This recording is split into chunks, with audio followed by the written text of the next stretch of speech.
Hello बच्चों, कैसे हैं आप सब लोग। आशा करती हूँ आप लोग बिल्कुल ठीक होंगे और मैं भी बिल्कुल ठीक हूँ। मैं हूँ आपकी हिंदी व्याकरण की अध्यापिका। आज पढ़ेंगे हम पाठ नंबर 17 जिसका नाम है अनुच्छेद लेखन यानी पैराग्राफ राइटिंग। बच्चों, अनुच्छेद क्या होता है?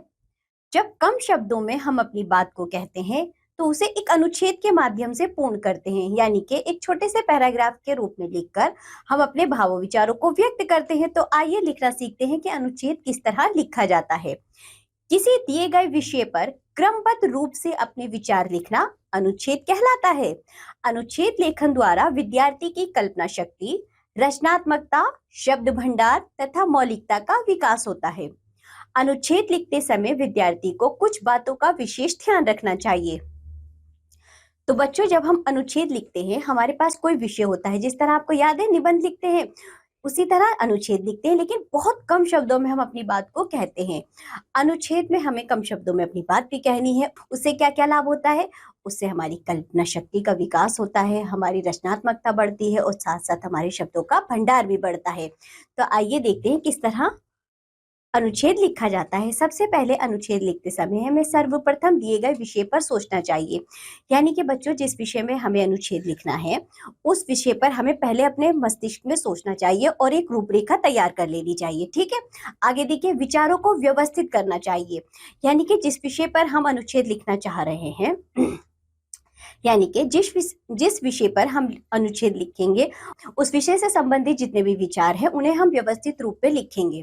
आगे देखिए, वाक्य स्पष्ट तथा छोटे होने चाहिए, भाषा सरल, प्रवाहपूर्ण तथा प्रभावशाली होनी चाहिए, मुहावरों, दोहों अथवा कविता की पंक्तियों का यथासंभव प्रयोग करना चाहिए, मूल विषय से भटकना नहीं चाहिए, अंत प्रभावशाली होना चाहिए। तो बच्चों, आपने देखा कुछ विशेष बातों का ध्यान हमें अनुच्छेद लिखते समय रखना होता है। तो चलिए, नीचे कुछ अनुच्छेद दिए गए, हम इन्हें पढ़ते हैं और हम समझते हैं किस तरह अनुच्छेद लिखा जाता है। पहला अनुच्छेद, जिसका शीर्षक है जब मैं पहली बार मंच पर गया। उस दिन हमारे विद्यालय में एक कार्यक्रम था, फैंसी ड्रेस शो। सब बच्चे इसमें भाग ले रहे थे। कोई गांधी जी बना था, तो कोई डाकिया, कोई सब्जी वाला, तो कोई डॉक्टर बनकर आया, तो कोई सैनिक की वर्दी में था। मेरी माँ ने मुझे टमाटर बनाया, मेरे लिए लाल कपड़े खरीदे, चार्ट पर एक बड़ा सा टमाटर बनाकर मेरे पेट पर बांध दिया, सिर पर हरी टोपी पहनाई। मुझे मंच पर जाकर टमाटर की कविता सुनानी थी। जैसे ही मैं मंच पर चढ़ा, मेरा पैर किसी चीज में अटक गया और मैं लुढ़क गया।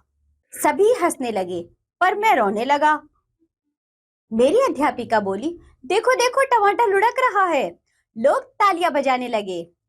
शो की समाप्ति पर पुरस्कारों की घोषणा हुई और मुझे दूसरा पुरस्कार मिला। मैं बहुत खुश था। मंच पर जाने का यह पहला अनुभव मैं कभी नहीं भूल सकता। तो बच्चों, आपने देखा किस तरह अनुच्छेद लिखा जाता है। तो चलिए दूसरा अनुच्छेद पढ़ते हैं, जिसका शीर्षक है वसंत ऋतु।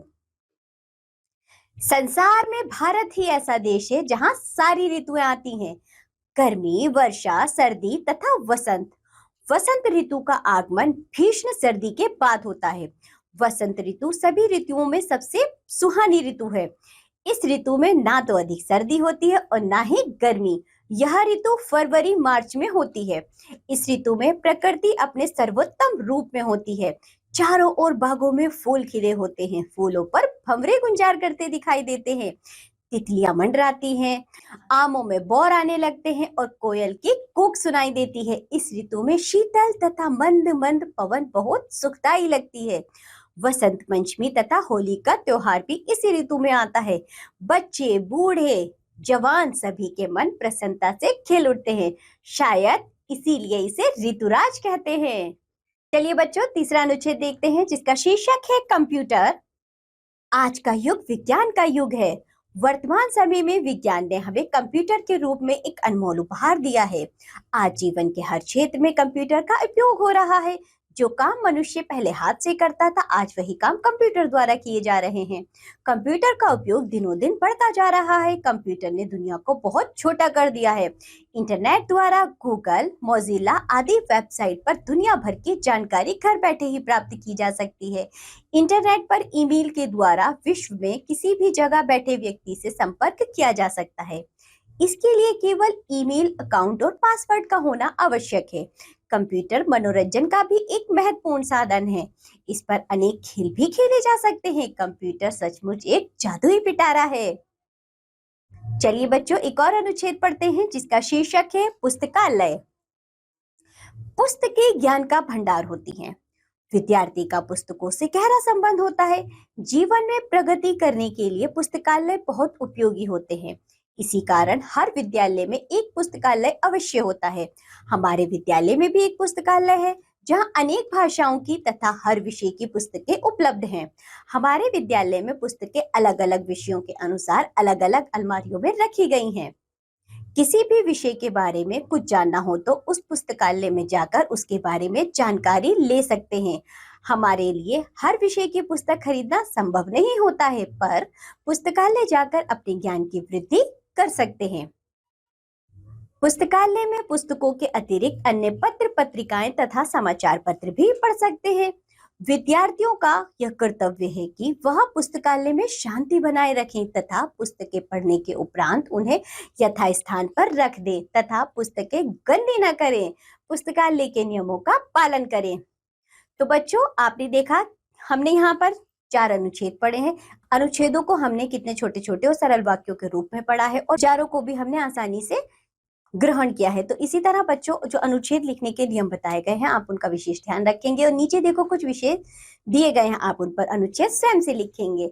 इसी के साथ ये पाठ होता है यहाँ समाप्त। अब हम मिलेंगे आपसे अगली कक्षा में। तब तक के लिए बाय बच्चों।